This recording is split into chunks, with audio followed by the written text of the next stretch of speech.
Hi kids, welcome to your English class and I'm your digital teacher and mentor Ananya once again back with a new chapter from your book, that is essay writing. So let us begin our chapter, that is chapter 18, essay writing. An essay is a short piece of writing that develops an idea or argument using evidence, analysis and interpretation. Generally, an essay is developed into paragraphs. Each paragraph should focus on a single idea. जैसा कि मैंने आपको बताया कि essay में usually एक से ज़्यादा पैराग्राफ होते हैं।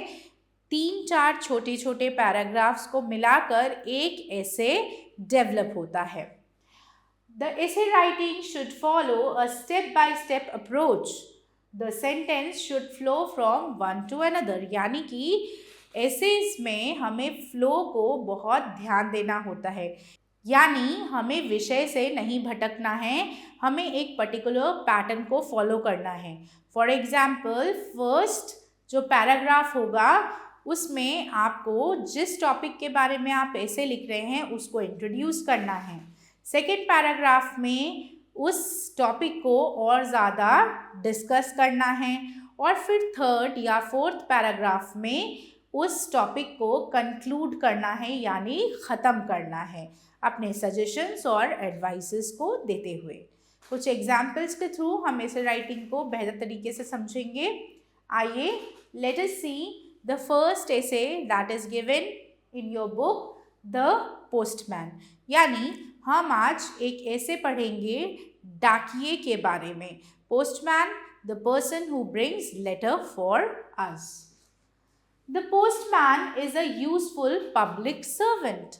वो पब्लिक के लिए काम करते हैं, इसीलिए उन्हें पब्लिक सर्वेंट कहा जाता है।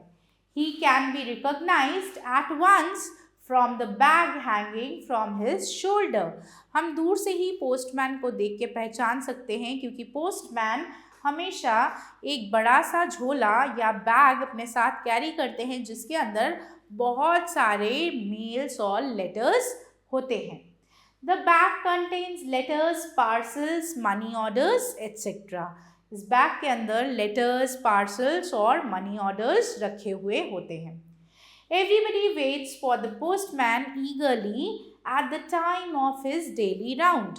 पोस्टमैन का आने का एक निर्धारित समय होता है जब वो आकर सबके घरों में चिट्ठियाँ ड्रॉप करके जाता है और सभी लोग बहुत ही उत्सुकता के साथ पोस्टमैन के आने का वेट करते हैं। To some people he brings good news while to others he brings bad news. कभी कभी चिट्ठियों में बहुत खुशी की खबर होती है, कभी कभी कोई दुख का संदेश भी होता है। To some he brings money and important letters. The postman has to do a tough job. Post office से सारे लेटर्स को कलेक्ट करना, फिर उन्हें हर एक के घर में सही टाइम पे लेटर्स को ड्रॉप करना, सारे दिन भर जगह जगह घूमना, ये आसान नहीं है। इसीलिए पोस्टमैन का जॉब भी उतना ही टफ है जितना किसी और का job. He has to keep fit and smart. He can not choose to be careless और लेजी। रेन और shine, he has to do his duty. We must have respect for the postman. यानी कि चाहे सर्दी हो, गर्मी हो, धूप हो या बारिश हो, पोस्टमैन कभी भी नहीं रुकता, वो हमेशा अपना काम ऑन टाइम करता रहता है। इसीलिए हमें हमेशा थैंकफुल रहना चाहिए और पोस्टमैन की रेस्पेक्ट करनी चाहिए। तो बच्चों, आपने एक चीज़ ऑब्जर्व की, यहाँ इस ऐसे को हमने 3 शॉर्ट पैराग्राफ्स में डिवाइड किया है। फर्स्ट पैराग्राफ में पोस्टमैन कौन होता है हमने वो बताया है। सेकेंड पैराग्राफ में पोस्टमैन क्या काम करता है हमने वो बताया है।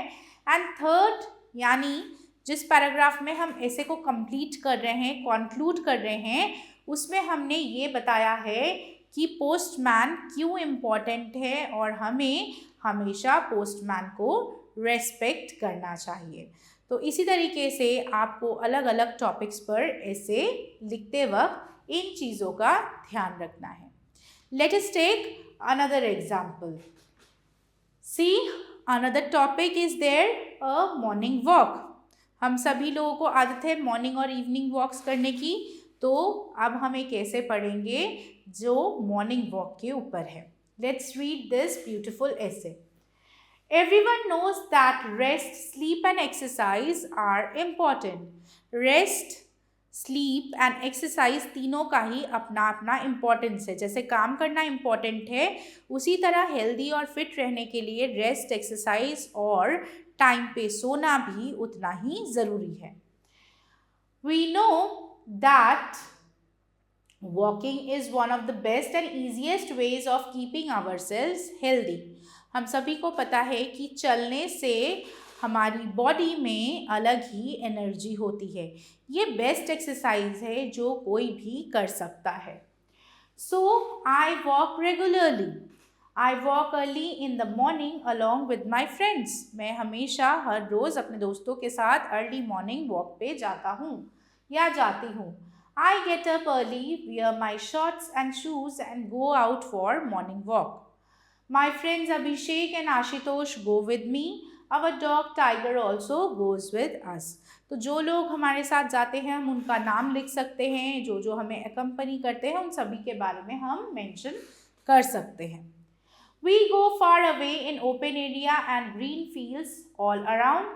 Birds chirp sweet songs and the fresh morning breeze cheers the mind. तो सुबह सुबह का वातावरण डिस्क्राइब किया है यहाँ पर कि सुबह सुबह जब हम मॉर्निंग वॉक पे जाते हैं तो चिड़िया जो है बहुत ही मधुर स्वर में गाना गाती है।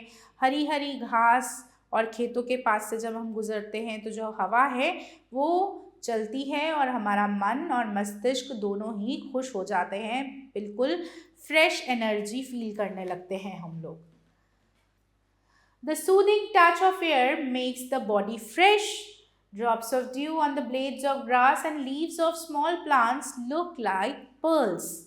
The farmers are on their way to their fields with their oxen. और हम क्या ऑब्जर्व करते हैं कि घास और छोटे छोटे पत्तों पर ड्यू ड्रॉप्स बिल्कुल मोतियों की तरह चमक रहे हैं। जो ओस की बूंदें हैं वो बिल्कुल छोटे छोटे मोतियों की तरह चमक कर ब्यूटी को और ज़्यादा बढ़ा रहे हैं। जो किसान हैं वो अपने खेतों की तरफ जा रहे हैं ताकि वो काम शुरू कर सके। Soon we reach the canal at sunrise. It is very pleasant and refreshing. The golden rays of the sun lent color to the water of the canal. We have a long walk by the side of the canal. It is now time to come back, so we turn back and walk briskly. Briskly मतलब थोड़ा जल्दी जल्दी चलना। To our homes. Reaching home, I have my bath and get ready for school. इसके बाद हम लोग घर लौटते हैं और घर लौटने के बाद मैं जल्दी से नहा धोकर तैयार हो जाता हूँ स्कूल के लिए। सो देखा बच्चों किस तरीके से मॉर्निंग वॉक के ऊपर हमने ऐसे पढ़ा। यहाँ भी आप देखिए there are 4 different paragraphs 1, 2, 3 and 4 और चारों में ही मॉर्निंग वॉक के बारे में ही दिया है, लेकिन चारों में मॉर्निंग वॉक के अलग अलग एस्पेक्ट को समझाया गया है। फॉर एग्जाम्पल फर्स्ट पैराग्राफ में मॉर्निंग वॉक या एक्सरसाइज क्यों इम्पॉर्टेंट है वो बताया गया है। सेकेंड में मैं कब मॉर्निंग वॉक जाती हूँ या फिर किसके साथ जाती हूँ वो एक्सप्लेन किया है। नेक्स्ट पैराग्राफ में एक्सप्लेन किया गया है कि जो चीज़ें हम मॉर्निंग वॉक करते वक्त ऑब्जर्व करते हैं, नेचुरल ब्यूटी जो हम देखते हैं वो सभी कुछ इस पैराग्राफ में दिया है। और उसके बाद जब हम घर लौटते हैं तब इमीडिएटली हम क्या करते हैं ये सभी लिख के हमने बहुत ही सुंदर तरीके से मॉर्निंग वॉक के ऊपर एक निबंध क्रिएट किया है। So I hope you have understood how to write essays on different topics. Now it's time to test yourself. Here are some given topics. Write an essay on each of the following. आप practice के लिए इन सभी topics पर ऐसे लिखकर देख सकते हैं। फॉर एग्जाम्पल द वॉचमैन, जो चौकीदार आपके घर के बाहर या आपकी कॉलोनी के बाहर रेसिडेंशियल एरिया में चौकीदारी करता है। The policeman, the milkman, the school peon, the washerman, the carpenter. ये सभी वो लोग हैं जो यूजुअली हमें बहुत सारी मदद करते हैं ताकि हम एक ईजी यानी आसान लाइफ को जी सके। तो इन सभी के बारे में आपको एक एक ऐसे लिखना है, इससे आपकी राइटिंग स्किल्स भी एनहांस होंगी और साथ ही में आप इन सभी लोगों के काम को अप्रिशिएट भी कर पाएंगे। So with this children, we are done with the topic of essay writing. I hope you have understood how to join small paragraphs and convert them into an essay. So do keep on practicing essay writing so that you become an expert in this particular writing skill. With this children, I am your teacher signing off for today. I will meet you again soon with a new topic of your grammar book where we are going to explore more knowledge. So with this children, take good care of yourself. Stay tuned for the upcoming videos. Bye bye.